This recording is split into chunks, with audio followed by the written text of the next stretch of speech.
இன்றைக்கி நம்ம பண்ண போகிறது ஒரு செட்டிநாடு மட்டன் குழம்பு. அதுக்கு தேவையான பொருட்கள் வந்து ஒரு 1/2 kg மட்டன் எடுத்திருக்கேன். அதுக்கப்புறம் ஒரு 25 மிளகா, காஞ்ச மிளகா, ஒரு 50 to 60 கிராம் வந்து மல்லி, 1 டீஸ்பூன் ஜீரகம், ஒரு 1.5 டீஸ்பூன் வந்து சோம்பு, 1 டீஸ்பூன் மிளகு, அப்புறம் பட்டை ஒரு 5 கிராம் எடுத்துக்கோங்க. லவங்கம், ஏலக்காய் இதெல்லாம் ஒரு 5 கிராம் ரெண்டு சேர்த்து. அப்புறம் கொஞ்சம் இந்த பிரிஞ்சி இலை, இஞ்சி பூண்டு ஒரு டீஸ்பூன், 1 டீஸ்பூன் இல்லை 1.5 டீஸ்பூனு. அப்புறம் சின்ன வெங்காயம் தான் கட் பண்ணி வச்சுருக்கேன். சின்ன வெங்காயம் தான் இதுக்கு தேவை. அதில் தான் தாளிக்கணும். அது வேக வைக்கிறது கூட கொஞ்சம் சின்ன வெங்காயம் தான். இப்போ நான் இந்த மட்டனை வந்து கொஞ்சம் மஞ்சத்தூள் போட்டு கொஞ்சம் இஞ்சி பூண்டு போட்டு முதல்ல வேக வச்சுருவேன். பச்சை மிளகா ஒரு 5 வேணும். இது கல்பாசி கொஞ்சம் எடுத்துக்கோங்க. செட்டிநாடு ஐட்டத்துக்கு கல்பாசி மெயினாக யூஸ் பண்ணணும். அது எல்லாத்துக்குமே அவங்க கல்பாசி யூஸ் பண்ணுவாங்க. ஸோ அதனால் நானும் இந்த கல்பாசி கொஞ்சம் எடுத்திருக்கேன். மிளகு ஒரு டீஸ்பூன், அவ்வளோதான். 2 தக்காளி,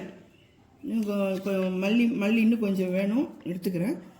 புதினா, கருவேப்பிலை, அவ்வளோதான் இதுக்கு தேவையானது. கொஞ்சம் தேங்காய் பால், ஒரு அரை டம்ளர் தேங்காய் பால் கடைசியாக ஊற்றுரு. இதுதான். இப்போ நான் வேக வச்சிடுறேன். வேக வச்சுட்டு நான் ப்ராசஸ் ஆரம்பிக்கும் போது உங்களுக்கு திருப்பி நான் கண்டினியூ பண்ணுறேன்.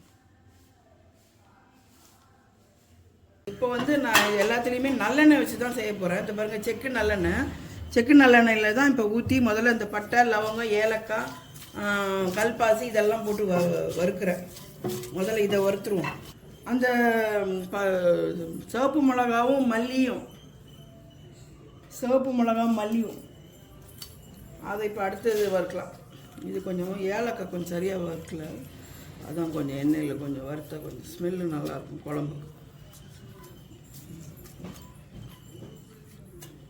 இப்போது மல்லியும் காஞ்ச மிளகாவும் போடுறேன். அது நல்லா வறுக்கணும். அதில் கொஞ்சம் எண்ணெய் இருக்குது, அந்த எண்ணெயிலே வறுத்துருவோம்.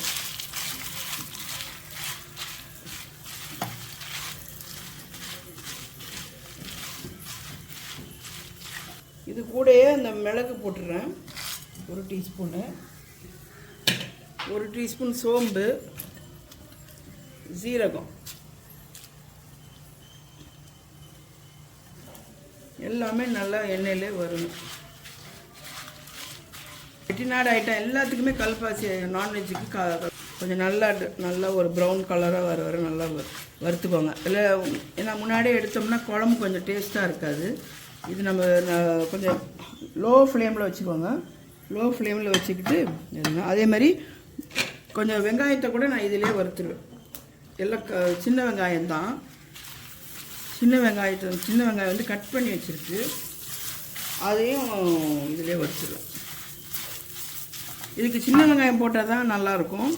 பெரிய வெங்காயம் போடுறத விட சின்ன வெங்காயம் போட்டு பண்ணுங்கள், ரொம்ப நல்லாயிருக்கும். எல்லாமே மிளகாய், தனியா, சோம்பு, மிளகு, ஜீரகம், பட்டை, லவங்கம், ஏலக்காய், கல்பாசி, பிரிஞ்சி இலை எல்லாமே நல்லெண்ணெயில் போட்டு சின்ன வெங்காயமும் போட்டிருக்கேன். சின்ன வெங்காயமும் போட்டு வதக்கி வச்சுருக்கேன் பாருங்கள். நல்ல ட்ரையாக ரோஸ்ட் பண்ணி வதக்கியிருக்கேன். இப்படி நீங்கள் வதக்கினா தான் உங்களுக்கு குழம்பு நல்லா உங்களுக்கு டேஸ்ட்டாக இருக்கும், நல்லா ஆத்தென்டிக்காக இருக்கும். இப்போ இதை நான் வந்து கொஞ்சம் அரைச்சிட்டு வரேன். தக்காளியும் தனியாக வதக்கி வச்சுருக்கேன், அதையும் காட்டுறேன். 2 தக்காளி வந்து எண்ணெயில் வதக்கி தனியாக வச்சுருக்கேன், அதையும் காட்டுறேன். இது அரைச்சோன்னே அந்த தக்காளியும் சேர்த்து அரைச்சிடுவேன். இப்போ பாருங்கள், நல்லெண்ணெய் தான் ஊற்றிருக்கேன். செக்கில் ஆட்டின எண்ணெய் தான். கறி குழம்புக்கு இதெல்லாம் வந்து நல்லெண்ணெய் போட்டால் தான் நல்லாயிருக்கும். திருப்பி கொஞ்சம் பட்டை கொஞ்சம் நல்லா நசுக்கி போட்டிருக்கேன். அதுக்கப்புறம் சின்ன வெங்காயம், கருவேப்பிலை, கொஞ்சம் இஞ்சி பூண்டு வேணும். கறிக்கு வேக வச்சுருக்கோம், இதுக்கும் கொஞ்சம் வேணும். கொஞ்சோண்டு பாருங்கள், நல்லா ப்ரௌன் கலராக வதங்குது பாருங்கள். 2 தக்காளியை நான் வந்து அரைச்சி வச்சுருக்கேன். சொன்னல அரைக்க போகிறேன்னு அரைச்சி வச்சுருக்கேன். உருளைக்கிழங்கும் கட் பண்ணி வச்சுருக்கேன். இதில் இன்னும் கொஞ்சம் இஞ்சி பூண்டு போட்டுக்கலாம். அதுலேயும் போட்டிருக்கேன். இதுக்கும் இருக்குது. இங்கே பாருங்கள், உருளைக்கிழங்கு ஒரு 2 சின்ன உருளைக்கிழங்கு கட் பண்ணி தோல் எடுத்து கட் பண்ணி கழுவி வச்சுருக்கேன்.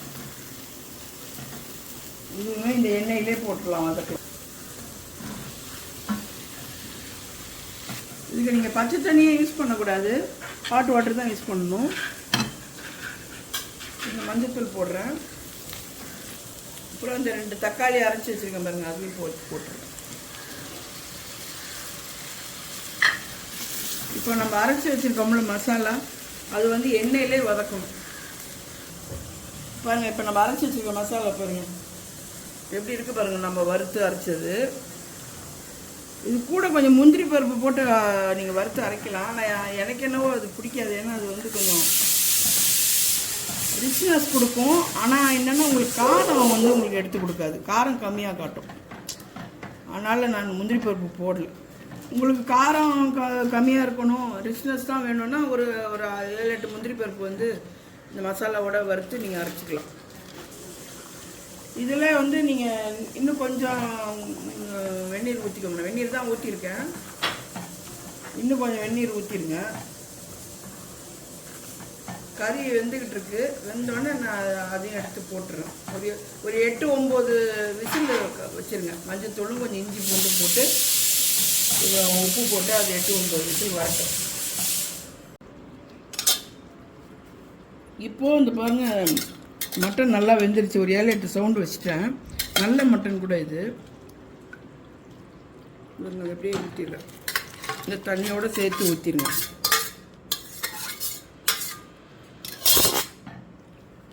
ஊற்றிட்டு இப்போ வந்து ஒரு அரை எலுமிச்சம்பழம்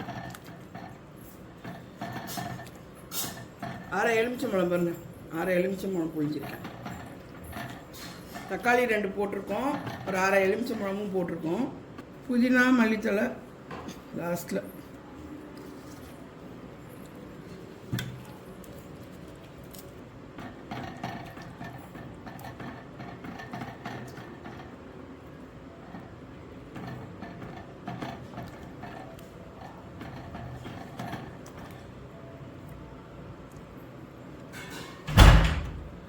கொஞ்சம் உப்பு பத்தலைன்னு நினைக்கிறேன்.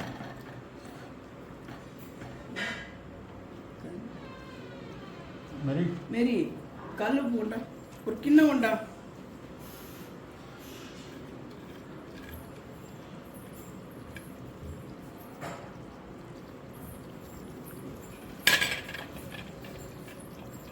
ஒரு கிண்ணம் கொண்டா, அவனுக்கு எடுத்து தேங்காய் பால் வச்சுக்கணும்.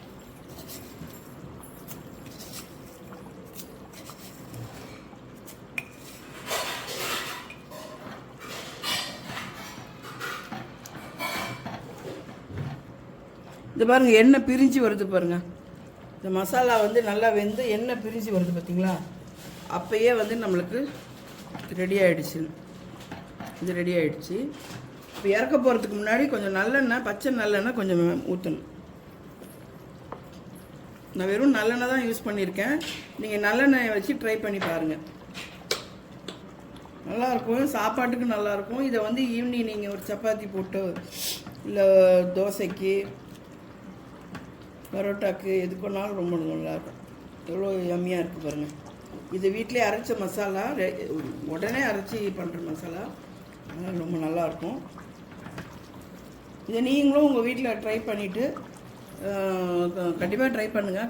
ட்ரை பண்ணிவிட்டு உங்களுக்கு பிடிச்சிருந்தா லைக் பண்ணுங்கள், ஷேர் பண்ணுங்கள், கமெண்ட் பண்ணுங்கள், அண்ட் சப்ஸ்கிரைப் பண்ணுங்கள். இந்த பெல் ஐக்கனை கொஞ்சம் நோட்டிஃபிகேஷன் பெல் ஐக்கனை ப்ரெஸ் பண்ணிவிடுங்க. தேங்க்யூ.